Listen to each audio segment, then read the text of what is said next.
Good evening, ladies and gentlemen, mothers, fathers, daughters, sons, brothers, and sisters. Welcome back to the VMS Coach Dave Delta Pro Series here in LMU. We are at the Platinum split this time. We saw our gold split last time out take to the wondrous Ardennes Forest, the Spa-Francorchamps circuit. It is now the time of the top split. The Platinum boys have their chance in the sun. And as we are right on board with Luke Whitehead and his Ferrari and the fly collection he's got going on through his Italian windshield, we have got quite a turnout. Last I looked, there were 20 cars on there, with rumour has it a few more still to come in. We're in the practice session at the moment, qualifying yet to get underway, but very much looking forward to tonight's sprint race. My name is Chris Buxton. I am one of your commentators throughout tonight's festivities, and alongside me, always a pleasure to commentate alongside the one and only Ed Hunter.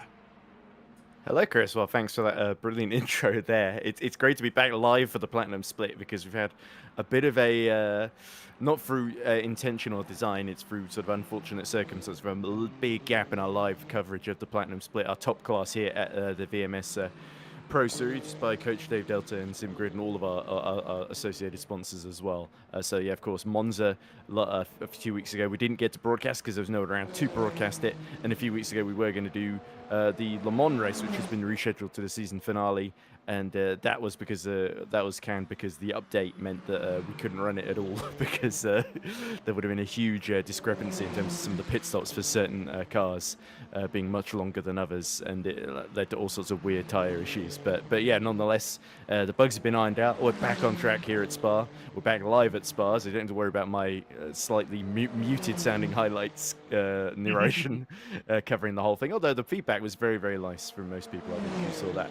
But anyway, it's the two that are leading this practice session, Jerne Simoncic and Luke Whitehead, who of course had superb showings, didn't they, last time out at Monza, taking their first wins of the season, in Luke Whitehead's case, his first VMS win ever, of course. A big deal for the Ferrari Esports driver to win at home. And now this is where Whitehead, who has got a chance in both the Sprint Championship, which this is our penultimate round of, by the way, and the overall championship as well, where he's started to really gain. I think he's third. He's just a point ahead of Kieran Prendergast, our reigning champion, with Wojciech Polesny and Patrick Schindler, of course, ahead of him there. So GD3 is very, very tight.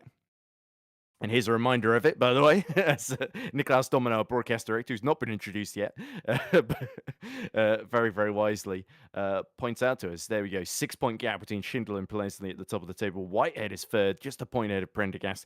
Then there's a bit of a gap to Andonovski, who missed Monza. Thomas Leiden, who had a great fight with Whitehead for the lead, but ultimately fell down behind Schindler to third. Sebastian Wunsch also missed a round, which is why Leiden has jumped him. And we've got Marin Bessier, who has this habit of making really, really strong starts and then falling back down the field. Remy Delorme, who is starting to pick up the points and get his season together. And then Michel Rodriguez rounding out the top 10. He's another driver just getting the points whenever they're left on the table in that second black and gold Mustang. As you see, here's all the drivers outside the top 10. Ballet, Cripps, Veit, Mitchell, Fingard, Liskovitz, and Korsch. So the likes of Cripps and Fingard will be hoping that that Porsche gets the rub of the green in the rest of this season, the way that the updates and bug fixes work out, essentially. That it's at least a little bit kinder on its tyres. Meanwhile, Hypercar, you can see it right in front of you, Chris. Grigoletto leading the way by 6 points over Simoncic, and then Nicolas Huben just a point behind. Remember, Huben was leading early doors after his brilliant win in the 2.4 hours of Fuji, and now he sees, after a bad round in Monza, where he was only able to finish fifth, things are starting to tighten up there. Gielhead is fourth. Then you've got De Buono in fifth. James Baldwin, who missed Monza, he is down in sixth. Then it's Erchan, Hoyer, Macaulay, and Gamble ran out the top 10. Very off round for Michi Hoyer, wasn't it, in Monza? He's another one that really needs a decent result to stand any chance of a decent finish in the top 5, really, in either of our championships. And also rounding out the Hypercar field, we've got Farinelli, who finished in the top 7. Crazy close finish between Kruchushki, who's just switched to the Toyota from the Lamborghini, interestingly, by the way, Chris. And then we got Walton and Triller pulled a pair. Jules Neal in the Alpine desperately needs his first points of the season, doesn't he? After that, a couple of easily avoidable incidents, it must be said. Jack McConnell and David Levy also yet to get on the scoreboard, and we've not seen much of them in recent history, it must be said as well. Absolutely true. And practice session now coming to an end. So once everybody has brought their car back into the garage, we will be transitioning through to the qualifying session. Now, for those unfamiliar with the setup of this season, it is a single 25-minute session, right on cue, with a 10-second count in. So our GTEs, let's have it. GT3s, beg your pardon, as we stare at the nose. As we stare at the nose of the Ferrari, just leave the pit lane. So they now have 10 minutes with which to set their best time, which around Spa they can't really afford to just kind of take the time with it. Unlike certain other circuits that don't have quite the mileage, Monza, Imola, for example, are much shorter tracks. Spa is quite long, so they don't have as much of a luxury of time as Luke Whitehead and the Ferrari is demonstrating by getting straight on with it, getting past the Blue Mustang. They're already racing each other down the Camel Straight. Very nice. So they've got to get out there and get on with it, but they've got 10 minutes with which to set their best time. And then there is a 5-minute crossover period where the GT3s are allowed to finish the lap that they are on when their 10-minute session has elapsed. They then clear the track, and the Hypercars then gather at the end of the pit lane until 10 minutes is remaining on the clock. Then they are released. So both categories get 10 minutes plus the time required to finish their laps. Hypercars cannot leave the pit lane until 10 minutes or less are on the clock. So they get no advantage to coming out the pit a little bit later on. Now he's having to go avoid Palesny. He's gotten past Fabian Paula. The point of Palesny's just jumped out of the way. No, I don't think he has. No, they're still having to go at each other. But remember, why not?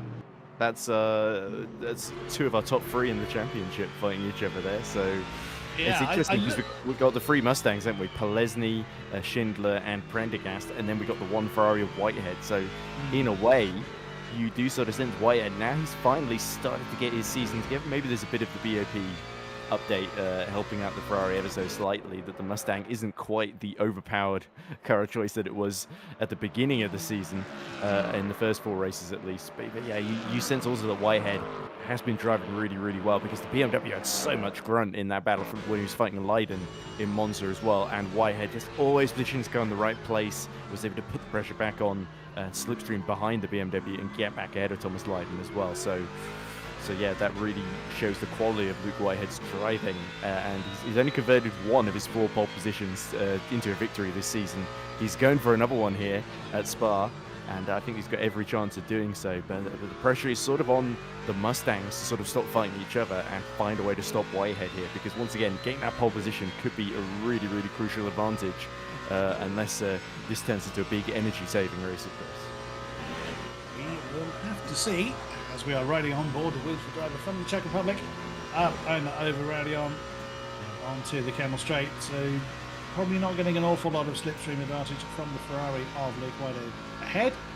But nailed foot through the floor coming into Lakon. See what he's able to do. Keeps the car nice and steady. We're not seeing a lot of tail wagging from. Oh, just as I say that, then it gets a little bit uncomfortable coming over the apexes of Lakon, now through Mondi and down the hill. Bruxelles now hugs that long right-hander, stays very, very close to the inside line. No name corner or speaker's corner. I think we agreed on speaker's corner last time. Oh, and again you see the tail of the Mustang. It's getting a little bit unsighted as it's transitioned through the left. Now it's Puon, the double left-hander. Down the hill, you see he gets completely off the gas to bleed off the speed. Otherwise he's going to sail off into the forest, into the chicane. And again, the Mustang does not look particularly happy under braking. You see the constant adjustments in the steering angle. There again on the exit of the chicane, just not happy with that. Now coming towards Blanchemont, and again a little bit of a wiggle on corner exit. This could be just Voita Palesny pushing very, very hard, knowing he doesn't have a lot of time to get the lap done. But I think there's still going to be a few tenths or so left on the table after this one. Yeah, and Polesny, of course, is remember he was fighting for the podium last time at Monza, and then he got a very, very needless penalty for speeding in the pit lane. He wasn't the only driver to do so, of course. It's an infamously difficult pit entry at Monza. Spa is difficult in its own way because of the wall, the narrow gap you've got to thread the needle through, and you also got to make sure you haven't got a car on taking the racing line that blocks your path into the pit entry as well.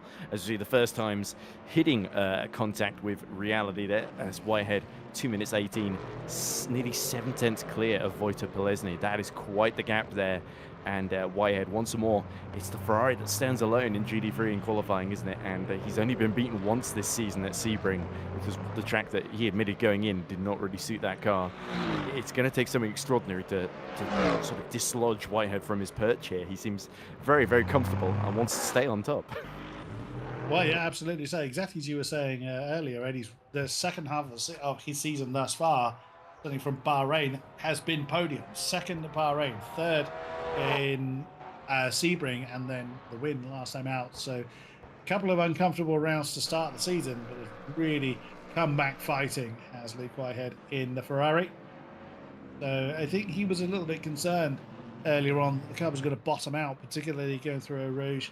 That could be a bit of a challenge for him. Also, this is the actual last race we're going to see on the current patch. LMU actually goes live and is released on the 22nd of this month. So will we see a change of the guard? Will things change? We don't know. We're not privy to that. We will have to wait and see. It's better not knowing, though, isn't it, Chris? Yeah, very, very true. We look forward to seeing what the result of that change is come next time out. But for now, at least, Luke Whitehead leading the way, 2:18.403. Looks like he's going to shave a few more tenths off of that already impressive time. Polesny second, Vudge rounds out your top three. Yeah, and as we see Whitehead speeding to just make that pole lap even faster here to get into the very, very low 2-minute 18s. There's something we should point out, and that's the man in 4th position, Kieran Prendergast, of course, reigning GD3 champion. He announced very, very recently this week that he has a baby on the way. His wife is expecting, so we've got a baby Prendergast. We got his dad in the chat cheering him on, and we're going to have another account having to be made soon, I'm sure, for the junior member of the family to cheer his dad on. But that's lovely to see. His Whitehead, there we go, actually beaten in the middle sector, but it's the first and third where he absolutely dominates there. 2 minutes 17.6. And even with the improvements by everybody else, 1.3 seconds now, still ahead of Wojtek Polesny there, as Romy Delorme aces the final sector, but it's only good enough for P2, 8 tenths off the pace. Nonetheless, a good effort from the Frenchman there, who's driven this track a lot in the Virtual Endurance Championship, usually in a hypercar. Admittedly, he is part of the Go Team Racing Squad that sealed the VEC title so spectacularly earlier this year, back in June, of course. So yeah, Delorme is confidence riding high, and he's been sort of getting himself into contention, getting more confident in that Aston Martin as the season goes on, which is brilliant to see, of course.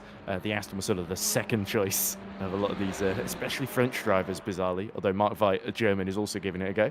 But there's Marin Bessier, another man who's gotten great pace out of the Aston Martin. It was a little bit cheeky at the start in Monza, I thought, because he sort of cut the chicane along with Thomas Lydon. Lydon slowed down to let Whitehead through, and Bessier thought, wow, I'm having that second place. Went through, decided not to let Whitehead through until the very last minute into the second chicane, and he sort of hold second for quite a while in that race as a result. But yeah, Marin Bessier not quite had the pace in race conditions, but in qualifying he has been relatively strong, only 2 tenths off the pace in the first sector there. So all things considered, it's a pretty competitive field. It's the only driver that really seems to be quite significantly behind everyone else is Luca Vingard in the unenviable Porsche 911 that still seems to be a bit of the bane of the GD3 field, as Bessier has a huge moment, has to have several goes turning into Pouhon as it understeers like a truck, that Aston Martin.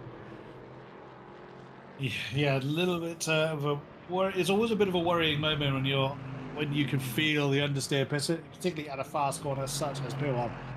There's Marin Bessier continuing along his merry way. Again, that's not the first time he's flirted with the gravel on the course of the lap. It was a couple of tenths down on his first sector. I suspect there may be a little bit more time lost in this lap. Yeah, Luke Whitehead by almost a full second from everybody else. Remy Delorme, the only driver to be within a second of Luke Whitehead. He's setting a big old statement of intent.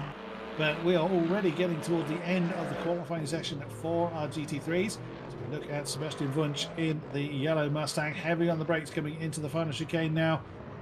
Right over the apex. Again, you see it there. We saw it from Pelesny. Just the Mustang is really, really lively. Getting on the gas. Now a few drivers improving their time to be within a second of Luke Whitehead.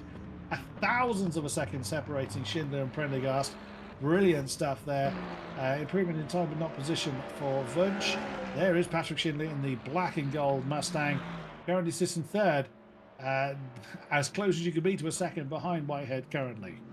Yeah, that's quite telling, though, that both the 88 Mustangs of Schindler and Prendergast almost identical lap times. So that shows they are really on the limit here, which is exactly what we want to see in this qualifying session. Pelesny dips a couple of wheels in the gravel there as he goes down into Bruxelles now. That long right hand, it feels like it never ends, really, as it's sort of downhill as well. You always seem to understeer into that one, especially when you're not in a Grand Prix car that's got buckets of downforce, or even a hypercar for that matter, more relevantly.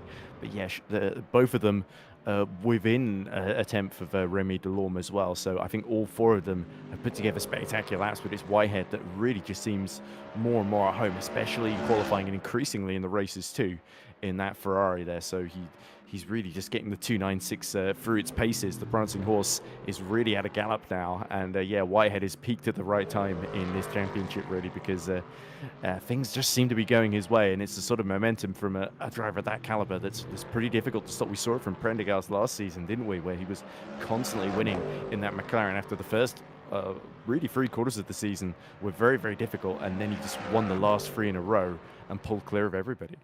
He's just toying with everybody. He's giving everybody else a bit of a head start. That's what Whitehead's doing. We know his game. It's interesting. He's done quite a good job of it, because I think GT3 we've had was it about several different winners. I think the most different winners of any class. I think pretty much every race has been won by a different driver, because it's been Prendergast, Pelesny. Did Schindler win? I think Schindler win at Adanovsky won at Bahrain. Adanovsky at Bahrain. Sebring won. Schindler won at Sebring. Schindler. Maybe said it the other way around. And then Whitehead, of course, won Monza. So yeah, I think it's been every race a different winner. I think unless Remy Delorme pulls something out of the bag, that might change today. Very true. Yeah, absolutely very true. But, anything can happen in the race. It's not where you start. It is where you finish. There's Regan Mitchell in the McLaren. McLaren has not been very kind to any of its pilots in this season. But Regan Mitchell giving it a go nonetheless. Not finishing that one, though. Brings the British mark back into the pits. Bit of a wiggle on the entrance to the pit lane. I have seen that pit lane blocked. Not by a GT3 car, but I have seen someone give it too many beans getting around that corner and wedge themselves layaways in the pit lane. So then, Luke Whitehead starts as he means to continue. So it looks like we have 12 of our GT3s ready to play ball here in Spa. There were 10 when we started the broadcast, so we've had another couple join us, with Remy Delorme joining him on the front row. Then it is a pair of Fords of Patrick Schindler and also Kieran Prendergast, row 2 in the Fords. Then it is Bessier and Wojciech Pelesny on row 3, Aston Martin and a Mustang. Then it is Wunsch and Viet and another one of the Fords and the second Aston on row 4. Regan Mitchell is joined by Rodriguez, Mitchell Rodriguez in row 5, and at the tail of the GT3 field is Bowler and Thingard, Ford and Solo Porsche this time around. Well, 1.5 minutes to go then before the hypercars will be let loose. They can leave their pit boxes if they so choose to. They're not allowed to enter the track, though it is pretty common for them to gather at the end of the pit lane ready to get on there, especially here, as we saw the GT3s really getting on with it as soon as they hit the tarmac. I suspect our hypercars will be the same. Lots of lovely messages in the chat, by the way, for Kieran Prendergast's new arrival in the family. Charlie Fulton says, can't wait for baby Prenter. Johnny Cosman says, congratulations. I think he's just spelled it wrong. and lots of others as well. Ollie's 101 says, Big Printer about to have a big baby. Watch this space. And Syndicate 397 says, we have some nappy setups for sale, KP. And Callum Cripps also says, gutted not to be racing today, but good luck to all. Just a note on Luke Whitehead's lap, by the way. Apparently, that fastest lap of his, the 117, 217, sorry, I should say. It wasn't that quick. He was nearly a second faster than anybody else in the middle sector as well. So that was where he was gaining the time, as this 51 Ferrari Hypercar seems to be wobbling. You can almost feel the engine throbbing. I can't hear any engine sound from the setup we've got here, but it looks like it's just absolutely rattling at the end of the pit lane here. But yeah, amazing to see that Whitehead's getting all that time in the middle sector, where so it really, the best hope is the first and final sector for all of the Mustangs and Remy Delorme as well.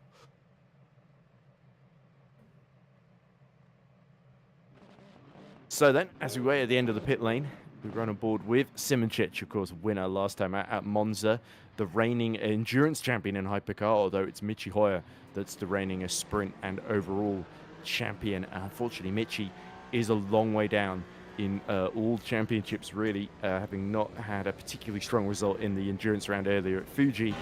And yeah, his sprint rounds have been even, had even really less to shout about. I don't think Michi Hoyer has actually finished on the podium once this season. Such has been the level of competition. But this is an interesting man that we might have to focus on.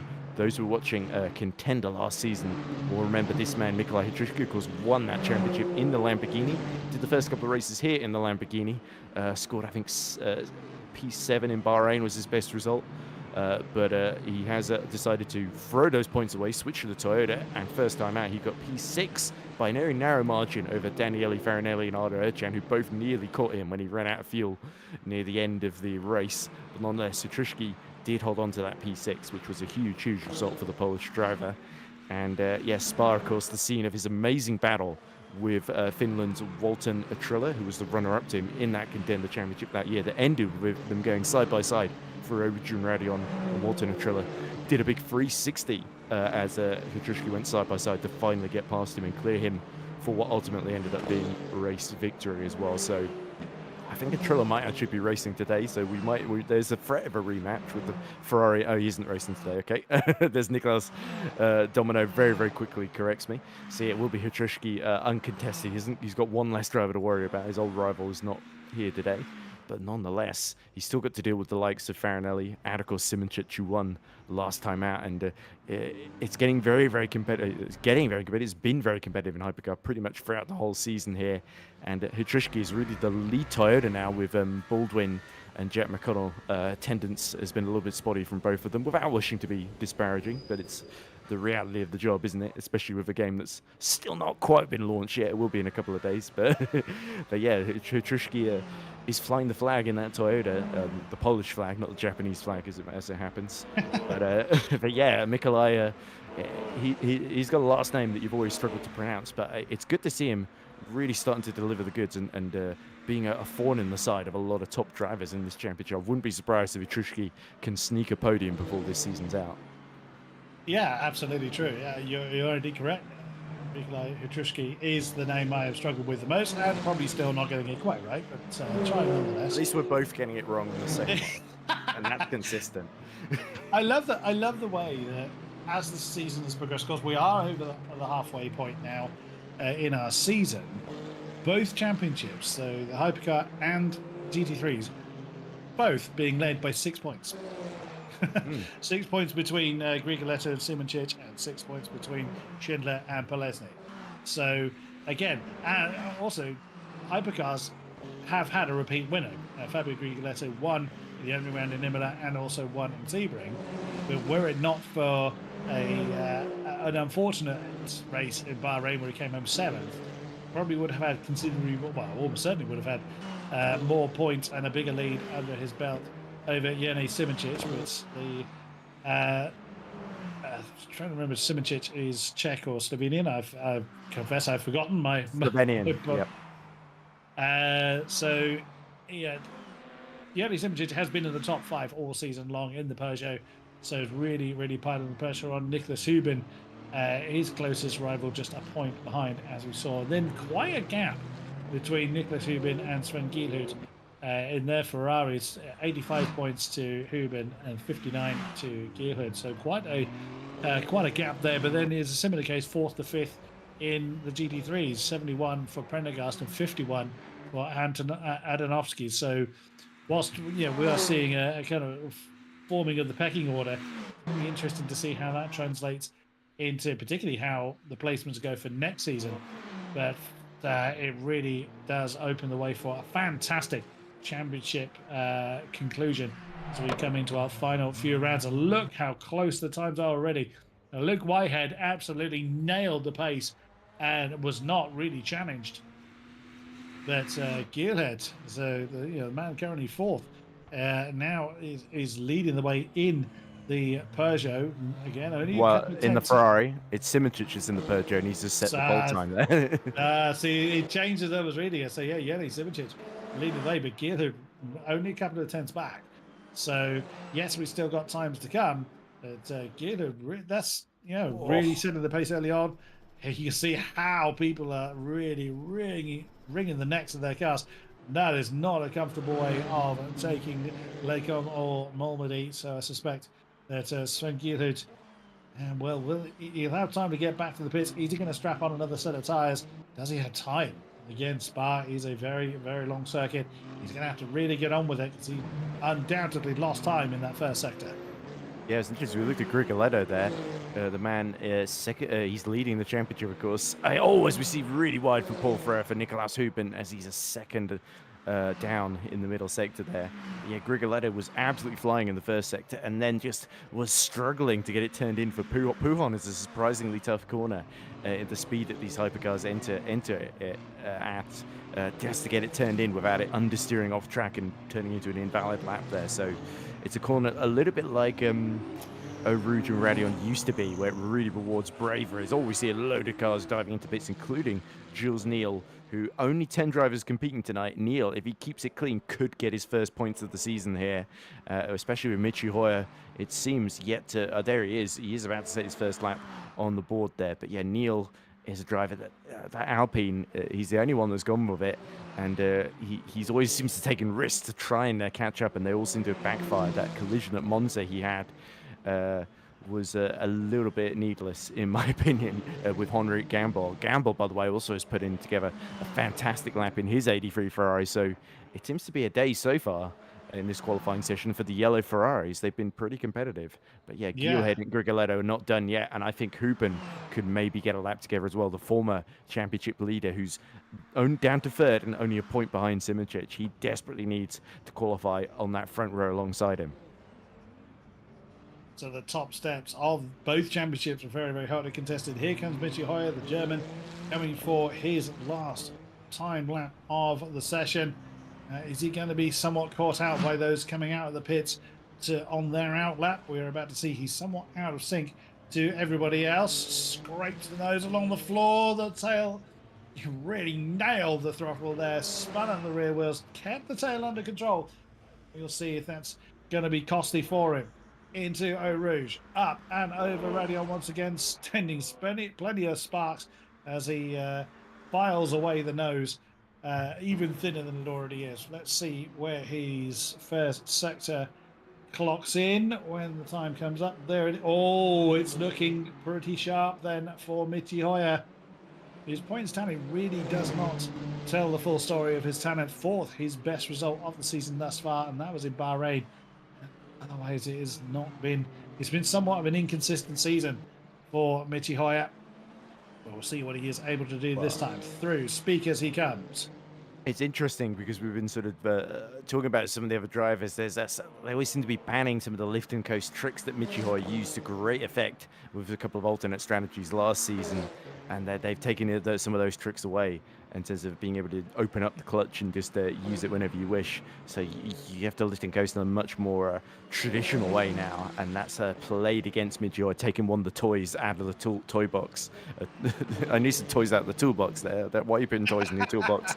That makes no sense, and he's 7/10 down on Simic in the middle sector here, but this is still a good lap. This is looking like it could still be sort of around 5th or 6th territory if he really nails this final sector here.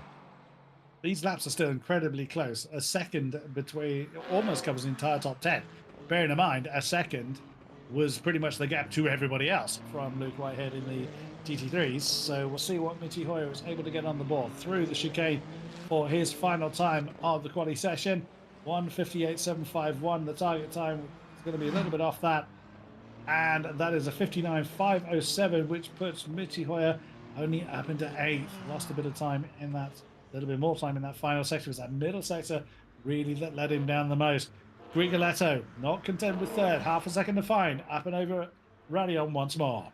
Yeah, the logos on that time screen do really tell quite the story, don't they? It's the Ferrari Hypercar 499p Championship guest starring Yene Simoncic. Yeah, one of these things does not belong here. But Yene Simoncic didn't get the memo. Brilliant first sector for Grigoletto, though. Look at that, yeah. Chris. Oh! Oh, will that be costly? And he's already pulled it over. So 3/10 up in that first sector. He'll be kicking himself for that. Well, Henrik Gamble, though, he's kept it together. Let's see what the middle split looks like then. It's 9/10 down, so we're looking at sort of not a huge improvement here if there is one.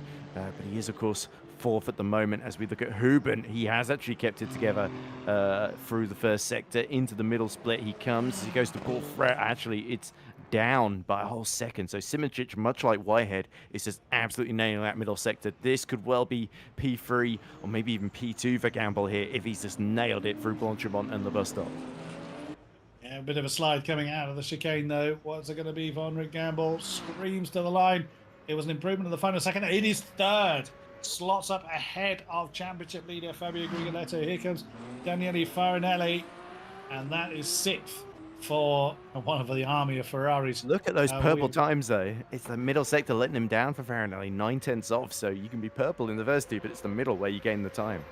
Yeah, but Simoncic, if you look at the gaps everybody has had, it's always in that second sector, or that's where the most significant gap is. So Yene Simoncic absolutely nailed it, the Slovenian driver. So brilliantly done. And there he is. He's just out for a Sunday drive now. There is no time. He said there's Jules Neal staying loyal to the Alpine he's had all season long. We say yet to get off the bottom, but his best opportunity to do so with only 10 drivers here. He's representing his and he's pulled out of it. So the Alpine again proving a bit of a handful for the Frenchman. Absolutely, yeah. I've just been given a message, a text as this says dinner's ready. So I'm wondering if I should nip down Trunchutl before the start of the race. But we're about like 5 minutes or less away from that now. So I think I might as well just hang around, unless you think differently, Chris. Well, no, it depends how much trouble you're going to be for not attending the call. I mean, I dare not keep him out from his food. That's true. You know what? I think, given that I've just got back from a Cub Scout camp, I think I might just go for the food and then come back after the race has started. But I might be watching at my phone, make sure I don't miss anything. Don't anyway. blame you at all. You head off there, Mr. Hunter. All right, sorry. This is a conversation I probably should have done in private, but I'm doing it on stream anyway because I'm tired. Right? Okay. Well, thank you, Chris. You're amongst friends here, Ed. It's well all done. good. Well done to the pole sister in honor of my co-commentator Braden Hill. It was Yene who took pole at this very second in the very first VMS round, and Braden Hill called him that while I was eating dinner, funnily enough. Pole sister. Okay. Yeah. So the condition continues. Simoncic takes yet another pole. And will he take win number 2 of the season, 2 in a row, Monza and Spa? That would be quite the comeback for Simoncic. Absolutely will. So the Slovenian trying to stick it to the Italian. So again, both of them looking to become repeat winners in this championship. So the front row for Hypercars, Yene Simoncic alongside Sven Gielhut has remained just 2/10 off the top step behind the Peugeot. Row 2 is Gamble and championship leader Grigoletto. Can he overcome that deficit? Was there a mistake in there? We will see. Huben and Farinelli then have row 3, Lapierre and Hoyer. Michi Hoyer was not want to be sat down there, but look how close. 5th to 8th are just a tenth and a half even between those 3 slots alone. With Jules Neal and Hutruski, the sole Toyota of Alpina, sole Toyota of the race, occupying the final row for the Hypercars.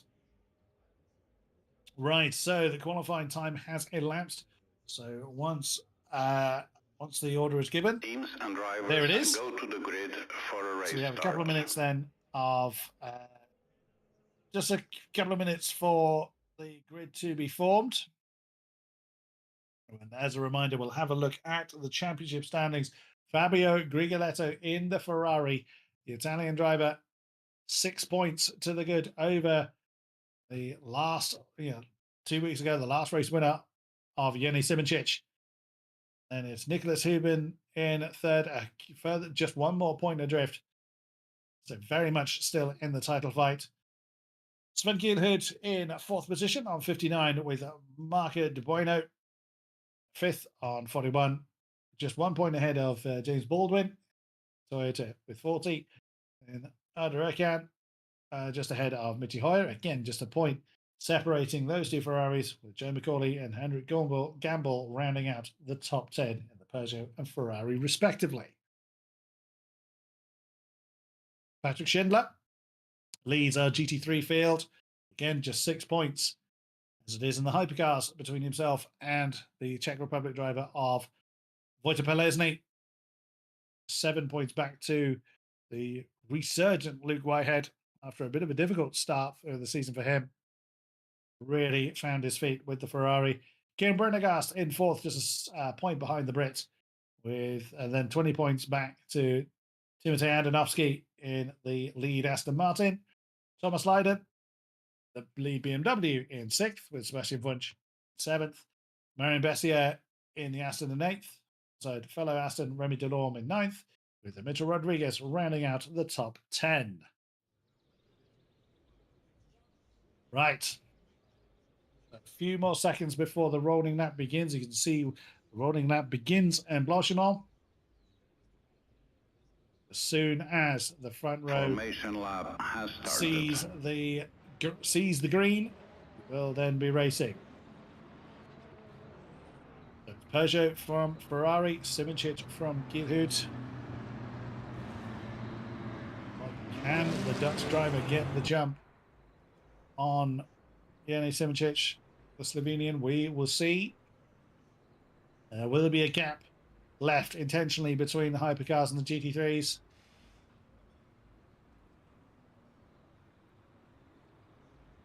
Good turnout for tonight's race. Always good to see. It was a very, very tense time. Come through the chicane. Now then, the sea of Ferraris bookended by the Peugeot, Toyota and Alpine. The hypercars, they form their 2x2 lines. Green flag, green flag. And we are racing here in Spa. So as you see the camera on the gantry absolutely shake itself to death. Oh, that's a good start from Gielhood, but that's going to put him on the outside line coming through the source. He's pretty much going to know that one and slot in behind. You tend not to want to lead 3 wide coming out of the source on the way down to almost formation driving from the 3 Ferraris. And they do indeed sort it out before they get into my route. There's still side-by-sides going on with the Alpine. But the GT3's a bit more well-behaved. No major scaring going on. Side by side, 3 wide coming up to Les Combes for the first time in anger. Oh, Gielhood is the one. What a move by Gamble. Nails both Simoncic and Gielhood. Coming into Les Combes for the first time in anger. What a run. That is the advantage of not being first. Coming up onto the Camel Straight. Looks like there's a fair amount of adjusting going on, as you can imagine, in the GT3s as well. Oh, that's Wunsch and Bessier side by side. Someone's kicking up, well, there's a lot of people kicking up a fair amount of dust. The inside belonging to the Mustang. Marie Bessier nosing ahead, trying to get that 5th position. Can he hold it? Not quite. Wunsch now noses up into 5th. The Aston's still there. A little bit of impact between the two. Still a bit more dust being kicked up. But they're still side by side, and along with the Aston of Fiat and the Mustang of Rodriguez behind them, they are still side by side. Brilliant driving from all drivers concerned. A bit of a wiggle there from Wunsch is going to cost him a bit of momentum. The Aston can't capitalise on it. Down into the funny chicane. They are still, my God, are they tied together or something? Are they actually attached? Still side by side. That's over half the lap they've been, and the Aston bows out of it. Does not fancy still, but that was brilliantly driven by all concerned.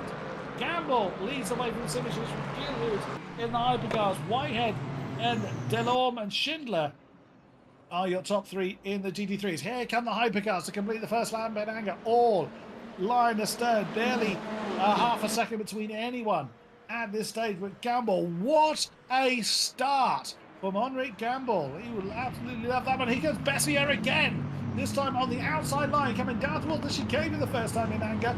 Bessier being fended off by Sebastian Wunsch. The German driver keeping the Aston behind him. The Aston cannot do anything about it. A little bit more spread out in the GT3s, but plenty of racing still to go. A little bit further back, you see Fabian Balla in the blue Mustang with Prendergast, who's fallen all the way down to the back of the field. Not the start he would have looked for. Back up to our Hypercar. Simoncic is in second, settling into the rhythm. Not the start he would have wanted. But the person ahead of him is not his main championship rival. Rigoletto still in fourth, hasn't gained or lost in the championship leading red Ferrari. But Gamble, that perfectly executed maneuver coming up into Les Combes was very, very nicely executed. Now settling into the rhythm, we'll see what they do. The top three breaking away a little bit. Gamble, Simoncic and Gilhood have broken away a bit from Grigoletto. Not what I expected to see. But we'll see as the race goes on. I mean, it is only 0.8 of a second, if that, between Grigoletto and the lead three.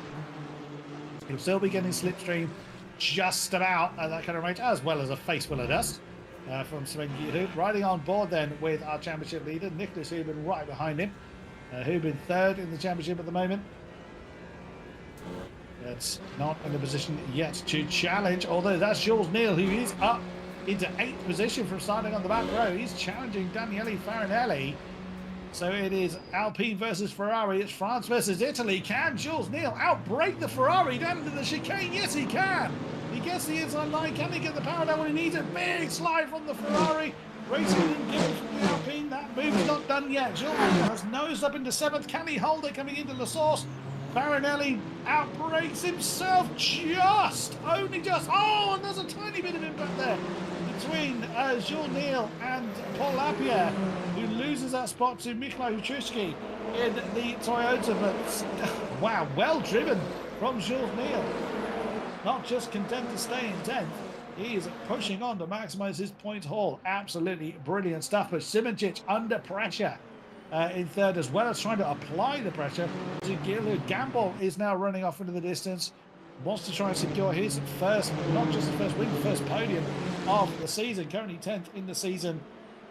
We didn't see Gamble in, where did we lose our fifth? It was in Bahrain and Sebring. We didn't see Henri Gamble. At the moment, doing a stellar job in just building that lead. It's Wunsch and Bessier still arguing for 5th position. The Mustang and the Aston. The rest of the GT3 starting to spread out a little bit. Also from the Hypercars out there, still absolutely fighting for their own bit of real estate. You see Wunsch adopting that very defensive posture all the way down the Kemmel Straight. And again, Marine Bessier still trying to do something about it. They trade a little bit of paint coming through Les Combes.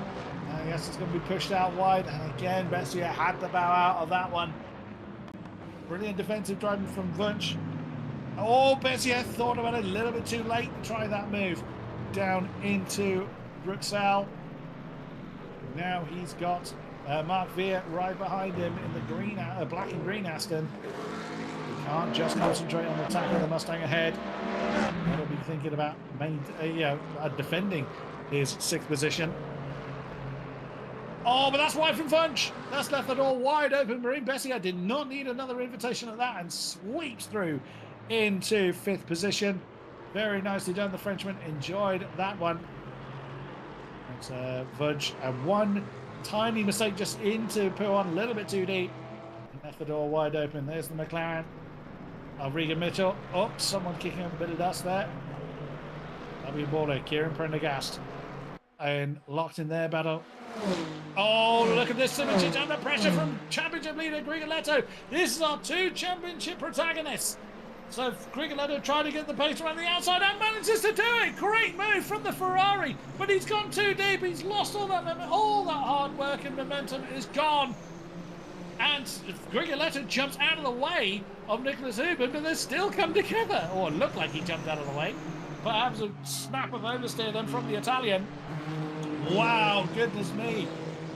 Grigoletto, the move looked done. He looked like he had it, but it went slightly too deep in the middle of Lake Com. And by Malmedy, the position was reversed back again. Joel Neal now back down into 9th position. Jutrowski in the Toyota has gained a position. Oh, there's a challenge there from the Ferrari, but the Alpine defends that one. Again, one of the many Ferraris. Great kind of four-way argument going on. This is for wooden spoon avoidance, but they are still giving it everything they got. Nonetheless, great argument here for 7th place. Jutrowski and Joel Neal, the only non-Ferraris in that particular collection. Wow, look at the virtual energy difference. Gamble has absolutely burned this battery out. So is Niklas Huber in 5th position. Both those Ferraris are under 50%, whereas everybody else is at least over 65%, with Jutrowski maintaining the most out of what we can see there was 71% to his favour. But wow, Honor Gamble really burning the battery very, very heavily, and his lead is gone. It was over 1.5 seconds at one point. Now it's threatening to be under a second. So that could really backfire for Honor Gamble. We will have to see. Here comes Jutrowski and Jules Neal. Still in that challenge for 7th. That's Farinelli in the Ferrari that's trying to break the toe. And Jules Neal backs off a little bit. Doesn't fancy being quite that close to the back of Jutrowski. We will see what happens there.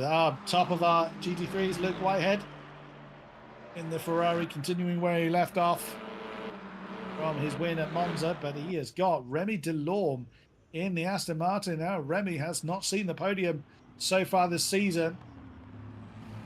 Has been a little bit up and down for him. He's currently 9th in the championship as the French driver. But these two have broken away to a good 3 seconds from Patrick Schindler. Schindler in the Mustang is our GT3 championship leader at the moment from Wojtek Polesny, who is the Mustang right behind.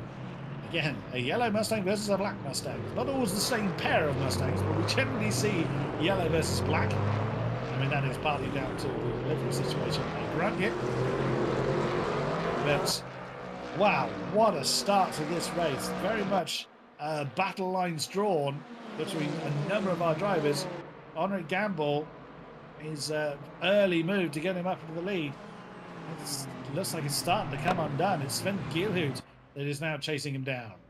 Yeah, it's interesting. You sort of could tell Simoncic had sort of set that car up really strong in the middle sector, but it didn't quite have the top end straight line speed that necessarily he might have needed in that situation there.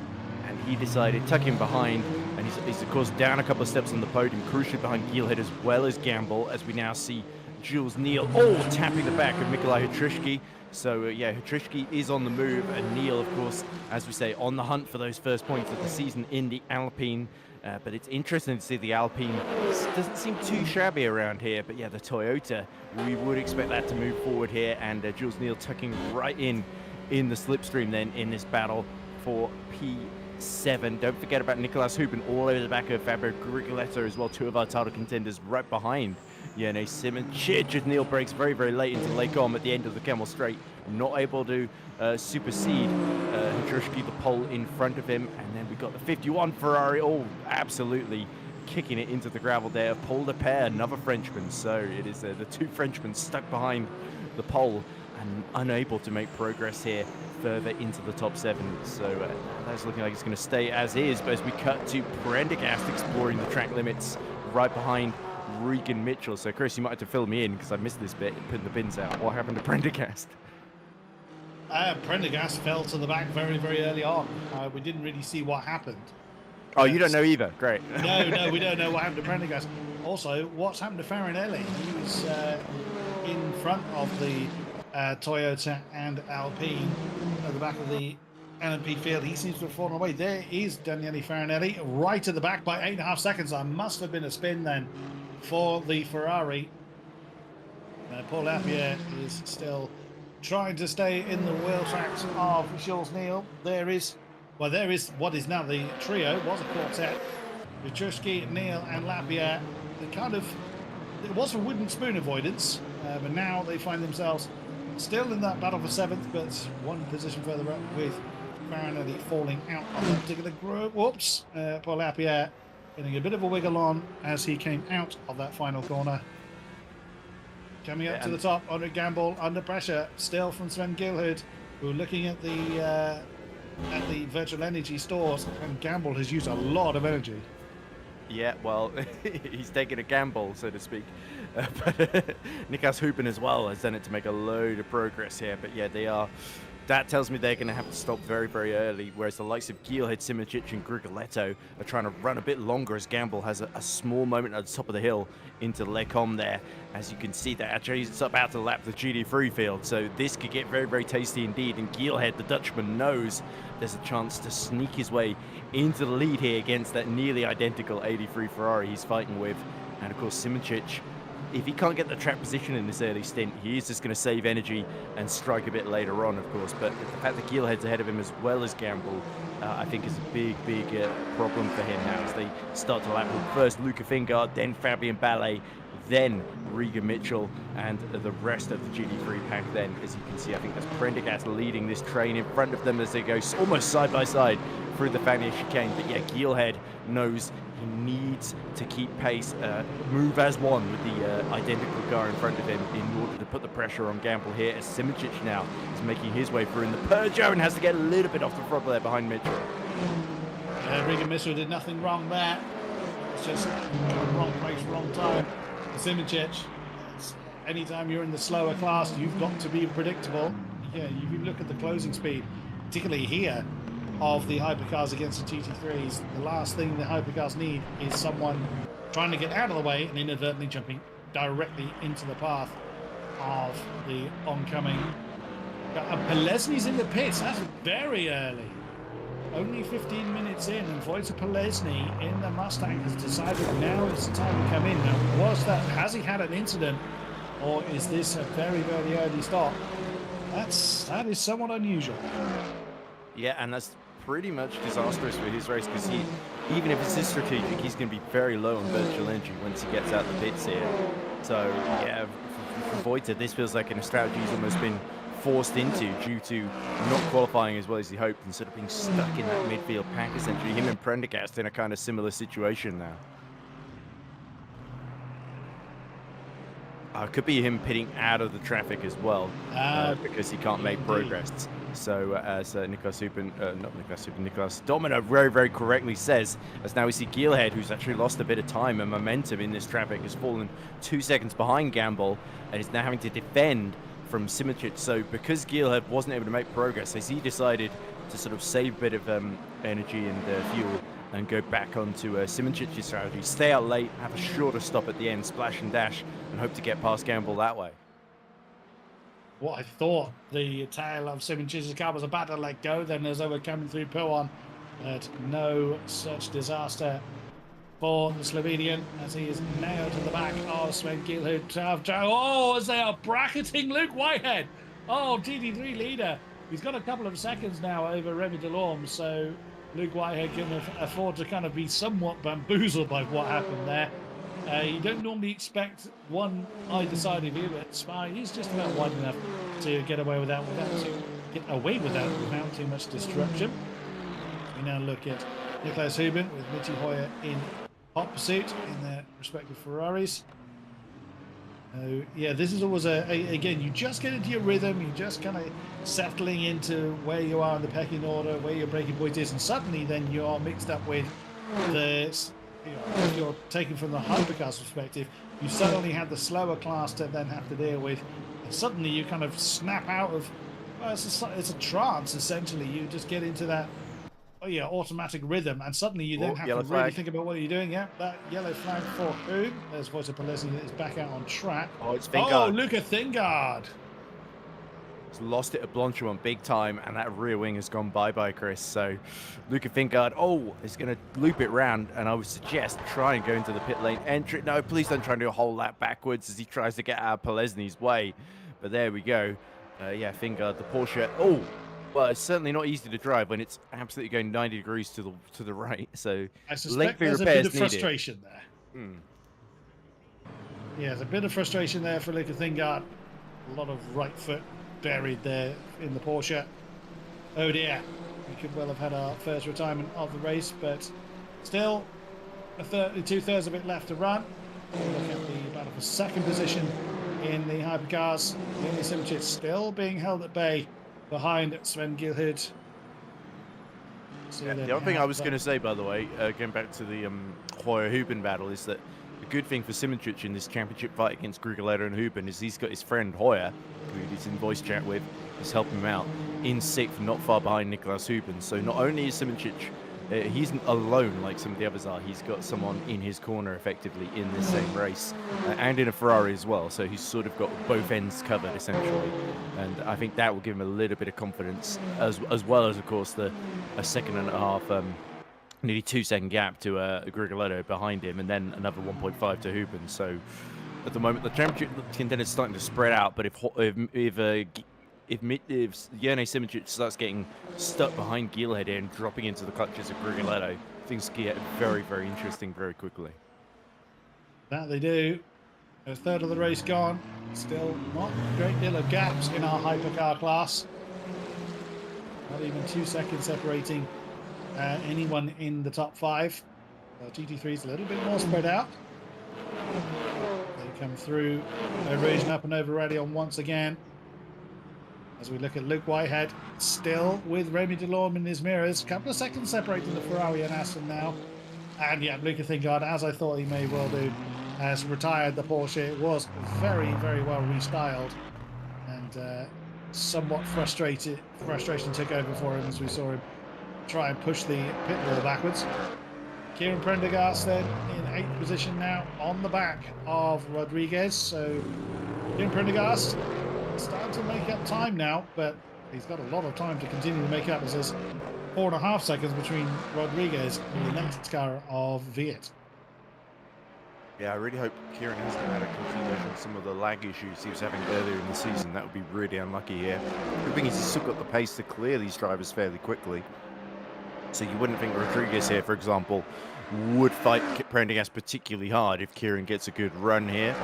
But down the Kemmel Straight they go. Kieran isn't quite close enough. He moves about in the rearview mirrors, but not enough to challenge a similar liveried 88 black and gold Mustang then. So yeah, Prendergast, this is where it'll be a bit frustrating, because he knows if he didn't have that right in front of him, he could just continue to accelerate up the road and try and focus on catching Mark Veit and Sebastian Wunsch and sort of the rest of the possible title contenders that could emerge as the season goes on. The fact that Polesny's on this different strategy does open things up a little bit here if he's low on virtual energy near the end, but we'll have to see what his lap times are, because we've seen Andonovski use this sort of early undercut strategy in GT3 to perfection in earlier rounds, like Bahrain, for example, where he stole the lead from Whitehead as well by doing it.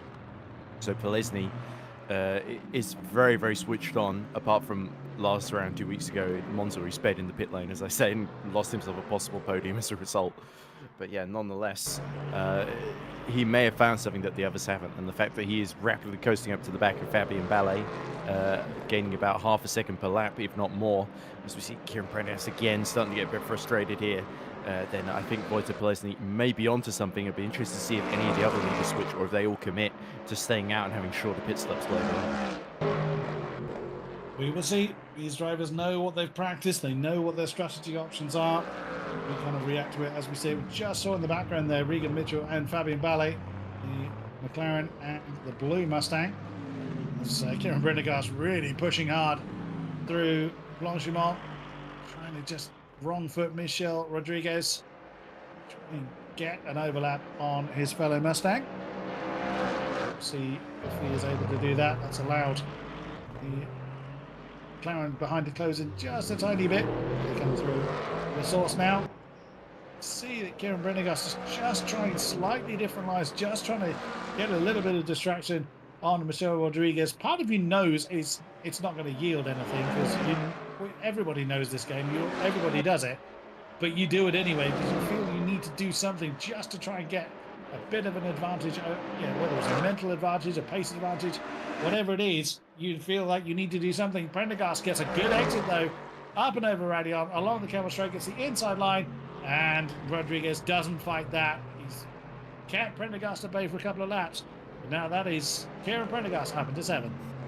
Yeah, Paul Rodriguez is not had a whole lot to shout about this season, so I think he'll just be grateful to be on the broadcast, quite frankly, and maybe get a few points at the end of this one. But yeah, you've got to say Prendergast doing a fantastic job after whatever happened early in the race to scupper that second position that he was running in the first couple of laps. So there's every chance Kieran could make up for this, maybe even get into the top 4, top 5 by the end of it, depending on the fortunes of the drivers ahead of him. But the problem is Patrick Schindler and Luke Whitehead, 2 of his main title rivals, are already ahead of him on the road and are just going to make hay while the sun shines. In the case of Whitehead, he is absolutely sauntering away from this one, from Remy Delorme, with that 3-second margin that he has at the moment.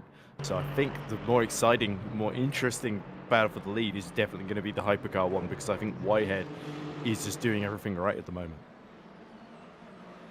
Yeah, very, very true. But still over 36, or just under 37 minutes of the race still to go. Plenty can still happen. We look at the continuing battle for second position between Sven Gielhut and Jene Simoncic. The Dutchman against the Slovenian. There is the Hypercar lead just ahead of them. So they have not lost huge amounts of ground. There is no bigger encouragement than seeing the position you're chasing in short succession. Honor Gamble still leading the way in Hypercars. No sign of anybody coming into the pits just yet, but we saw on the overlay earlier on that Honor Gamble had used more of his fuel and virtual energy than.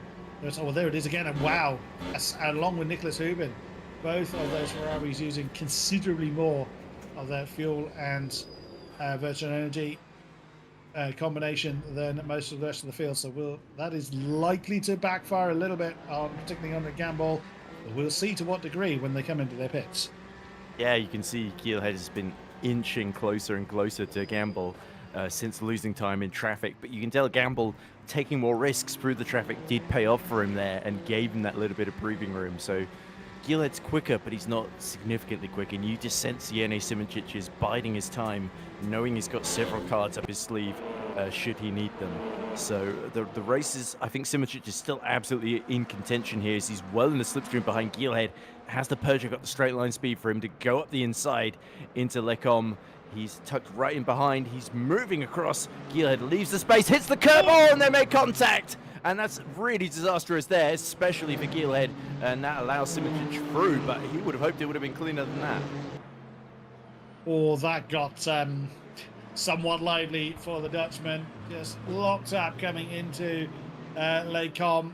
Whether he was intending to try and defend the move against Simoncic or was distracted by the fact that the move was taking place, who knows, but I mean, well navigated from both of them. That could have gone horribly, horribly wrong for all concerned. But Jene Simoncic is now up into second position, 1.7 seconds near enough between the Toyota and Henri Gamble.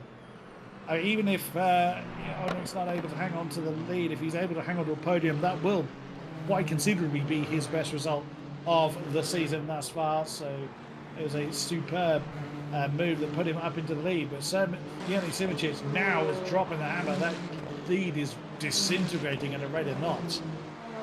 Yeah, and a controversial moment there. You can tell Sven Gielhed is going to be a little bit annoyed because he just got absolutely... he feels he obviously had to break wide on the curb there, but so lucky not to just take both of them out of the race in that one moment there. So that's a moment that the championship really could have turned on its head, and Jene Simoncic will consider himself, I think, quite lucky after that one. I'd be interested to see his live stream and see the onboard and the sort of reaction from Jene, saying, "What on earth is Sven doing there?" Is what I imagine he will say. But yeah, nonetheless, then Gielhed still within about a second. So he might be able to inch his way back ahead. As you can see behind, actually, Hubin has closed dramatically on Grigoletto as well. 1.2 seconds separate them, and you sense that's a gap that could instantly disappear if traffic gets involved here, as we are nearly at half distance now. And yeah, Gamble, that collision there has just increased his chances of victory almost twofold there. Yeah, Mikołaj Truski is giving himself a bit of breathing space over Jules Neal. The Toyota breaking away from the Alpine now. Either way, that is still looking pretty strong for Jules Neal. No Paul Leclerc in sight though, so that will relieve Jules a little bit. There he is. Very true. There is, yeah. Or the tail getting a bit lively on the Ferrari coming through Les Combes.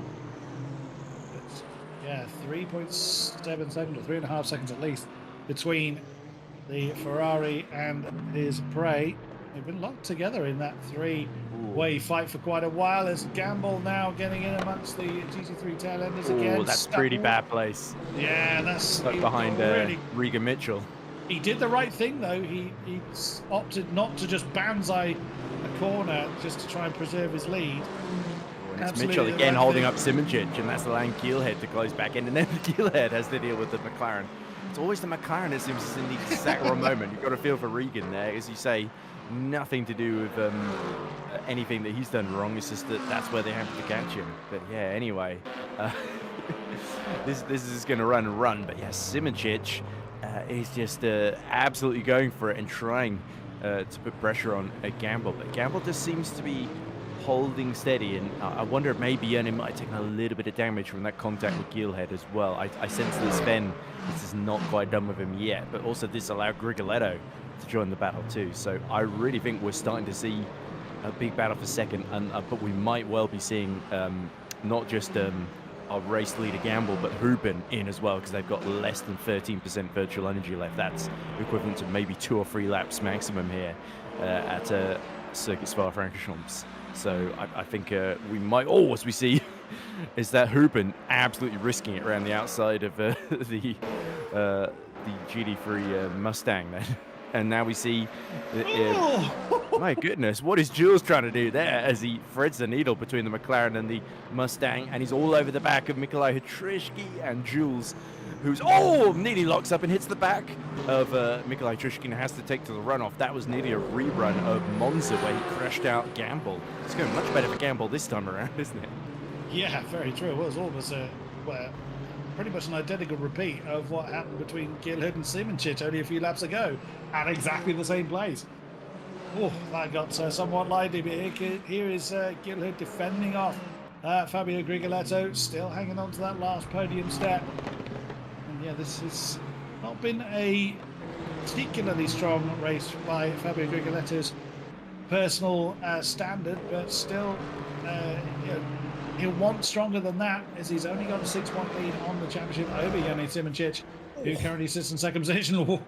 That again, nearly integrating himself with one of the Mustangs of Prendergast. Yellow flag. Oh, yellows. Who is it? Who's had a moment? It's not anybody here. Oh, it's Farinelli. Farinelli again. That's another spin then for the Italian. Oh dear, not ideal for him. Here's Gamble against Simoncic. This has been coming for a while. Only a few tenths separate them, but no change just yet. We know Gamble has got a virtual energy deficit to the rest of the field, but Yernin Simoncic just biding his time, just nibbling away at that gap. But again, he can't. Again, very deep, nearly again hitting the back of the Ferrari. But Keelhead is less than a second behind. Grigoletto is less than a second behind. The top 4 are condensing again. Yeah, there we go. The traffic bunching them all together, and Gamble this time not getting the rub of the green that he needed. And Simoncic is absolutely back in the game as they're about to lap Luke Whitehead. Interestingly, Remy Delorme has pit at half distance through the race. That hands second to Patrick Schindler, our points leader in GT3. And there is Delorme having been serviced, exiting the pits, but he's going to be undercut surely by Pelesny. It's going to be very, very close at the pit exit here. Delorme going through the first hairpin now, as Pelesny will have to take the longer route because he can't cut through the wall, obviously. And yeah, Remy Delorme holds track position. So this is bad news for Wojtek Pelesny because he's not quite gained the ground that he'd hoped. He might be running in a net 3rd or 4th at the moment, still better than where he was in like 6th or 7th, wasn't it? But he would have hoped to get that big undercut that could maybe get him into the lead here. So it'll be fascinating to see how this plays out now, because surely Delorme is going to have much more energy to play with and fuel to play with than Wojtek Pelesny is. Now we see Farinelli, after that massive hit of Pujon, coming in for a much-needed service. I love it. In chat, there's a lot of discussion about what is deemed as hot temperatures. It's been pretty warm over here in the UK, although a little bit more comfortable in the last week. But I've just seen Francesco Damu. I'm in the attic in South Italy, so I'll let you guess how hot it gets. Yeah, you win. Okay, there's no coming back from that. Well, as we now watch Regan Mitchell, Fabian Balla now battling for 8th position. The Mustang right on the back of the McLaren. Come through Pujon. Is Fabian Balla going to make a move? I think he's just going to stay in the tyre tracks of the McLaren for now. But that bright blue Mustang, very, very large in Regan Mitchell's mirrors. Yeah, not ideal really for hypercars, because not only the reason that Regan Mitchell was sort of getting in the way is because these two, rather than being split apart and being able to be dealt with one at a time, you sort of got to deal with them both in one go. Otherwise, you get stuck in the sandwich, as we saw happen to all 3 of our hypercar leaders now. And yeah, they are ever so slightly starting to spread apart, although Gilhead still almost within a second of Simoncic. And now here comes Ballet, the German, who's not had really much to shout about this season in the baby blue Mustang. The 77 all over the back of the McLaren can. Regan Mitchell defending inside into the bus stop. He wants that 8th position. Has only really had a smattering of points really. Sebring, I think, was his best showing, where he snuck it into the top 10 against some tough competition in that particular race.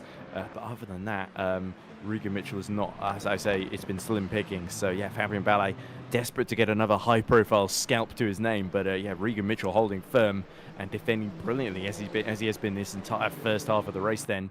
And now Simoncic, what can he do here? Because this is just a case of waiting for Gamble to pit in front of him and then sort of pit later and overcut his way ahead, or does he have to switch to that same strategy and worry about any cars behind that might be doing earlier pit stops?